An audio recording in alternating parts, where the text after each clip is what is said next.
This past weekend I had the opportunity to go home and spend some time with my family and my nieces and nephews, and I'm always amazed at how quickly my nieces and nephews grow over just the past 2 months that last time I saw them. The youngest one, Ben, 5 years old, didn't cry at all the whole time I was with them on Saturday, and that's proof that he's moving on from infancy into his childhood. And I was recalling how the baby, when they were babies, how much they cried for pretty much every reason. I'm hungry, I'm tired, I need a hug, I need to burp, I'm too cold, I'm too hot, I don't feel well, there's too much going on, or I just feel like crying.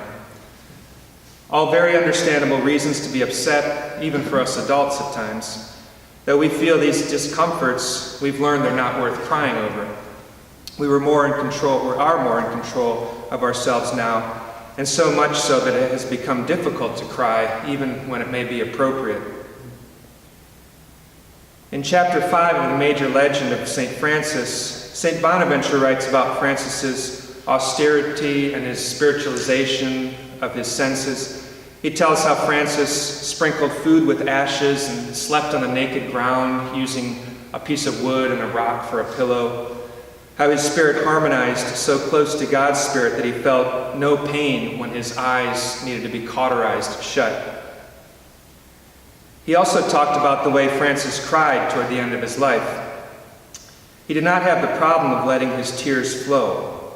In fact, Bonaventure says he cried so much that it was the cause of him losing his eyesight and needing the cauterization.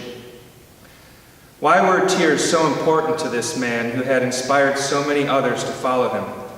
He had such a great love for the poor and had given everything to Christ. He's known as the joyful saint, the troubadour of the Lord.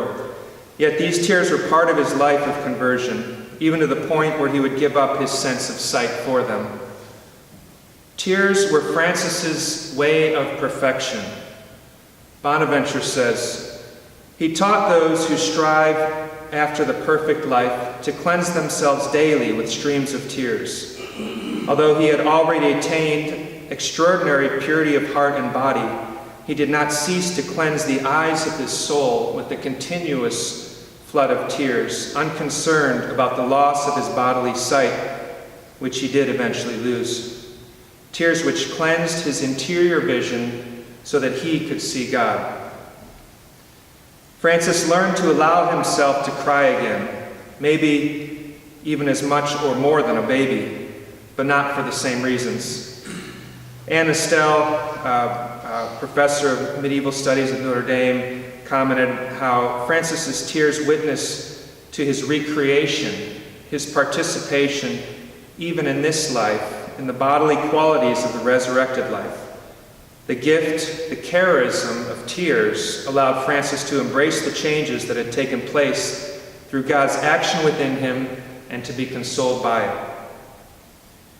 The outward sign of Francis's tears point to the interior reality of his transformation and spiritual closeness to God. Francis allowed his tears to flow freely, understanding them as a desirable, constant cleansing of his spiritual vision. As Franciscans, then, we are called to cry, to allow our tears to flow as we receive spiritual consolation and continue to realize God's transforming action within us and those around us. This transforming action is often seen in our deepest moments of consolation. When we realize the depth of love in our lives, as we mourn the loss of our loved ones, when we enter into others' sufferings and allow others to enter into ours, when we are reunited with loved ones and join them in their celebrations, when we realize where God has acted in our lives to bring us to the place where we are now, saying goodbye to that past life we once embraced so dearly.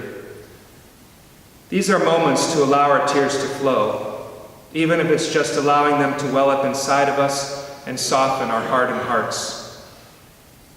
Whether they are tears of mourning or of joy, they indicate God's work within us, calling us forth from the limitations of our earthly existence to the fullness of spiritual union with Him. We will continue to be cleansed, brothers. In these times we can feel comfortable in our tears, as our Father Francis has shown us.